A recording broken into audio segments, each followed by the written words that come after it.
കഴിഞ്ഞ ദിവസം അമേരിക്കൻ മാർക്കറ്റിൽ നല്ല രീതിയിലുള്ള ഒരു സെൽ ഓഫ് ആണ് കണ്ടത്. അത് ഡൗ ജോൺസ് 2% മുകളിലും S&P 500 2% മുകളിലും നാസ്ഡാക്ക് ഏതാണ്ട് 4%-ഓളം കറക്റ്റ് ചെയ്തു. നല്ല രീതിയിലുള്ള ഒരു പ്രോഫിറ്റ് ബുക്കിങ്ങും നിക്ഷേപകരുടെ ഒരു ആശങ്കയും നമുക്ക് ഈ സെല്ലിങ്ങിനകത്ത് കാണാവുന്നതാണ്. ഈ താരിഫ് യുദ്ധം മുറുകുന്നത് അമേരിക്കയിൽ വീണ്ടും മാന്ദ്യത്തിന് കാരണമാകുമോ എന്നുള്ളൊരു പേടി മിക്കവാറും ഇൻവെസ്റ്റേഴ്സിന് ഉണ്ട് എന്നുള്ളതാണ് ഇത് സൂചിപ്പിക്കുന്നത്.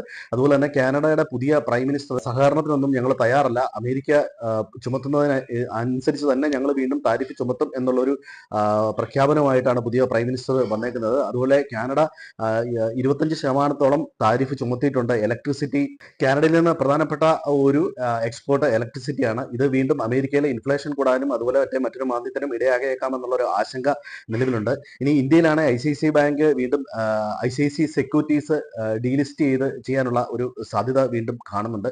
മറ്റ് ഇന്ത്യൻ മാർക്കറ്റിൽ വേറെ ന്യൂസുകളൊന്നുമില്ല. ഇന്ത്യൻ മാർക്കറ്റിന് ഫേവറബിൾ ആയിട്ട് തന്നെയാണ്.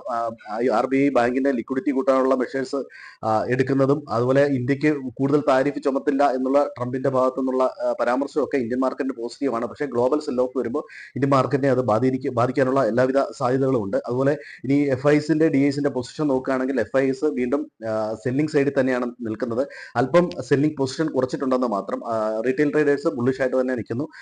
പ്രോ ട്രേഡേഴ്സ് കൂടുതലും ബെയറിഷ് സ്റ്റാൻസിൽ തന്നെയാണ് ഇപ്പം നിൽക്കുന്നത്. പക്ഷേ അവർ കൃത്യമായി ഹെഡ്ജ് ചെയ്തിട്ടുണ്ട്. ഇപ്പോൾ ഏകദേശം ഒരു ന്യൂട്രൽ എന്ന് വേണം നമുക്ക് പറയാം. അതുപോലെ തന്നെ ഇന്ന് രാവിലെ ജപ്പാനിൽ നിന്ന് കൂടുതൽ ഡേറ്റകൾ വരുന്നുണ്ട്. ജപ്പാൻ GDP ഡേറ്റ ഉണ്ട്, അതുപോലെ ഹൗസ് ഹോൾഡ് സ്പെൻഡിങ് ഡേറ്റയുണ്ട്. ഈ ഡേറ്റ എല്ലാം വന്നത് വളരെ മോശമാണ്. അപ്പോൾ അതിനനുസരിച്ച് ഏഷ്യൻ മാർക്കറ്റും ഇന്ന് സെൽ ഓഫ് കാണുന്നുണ്ട്.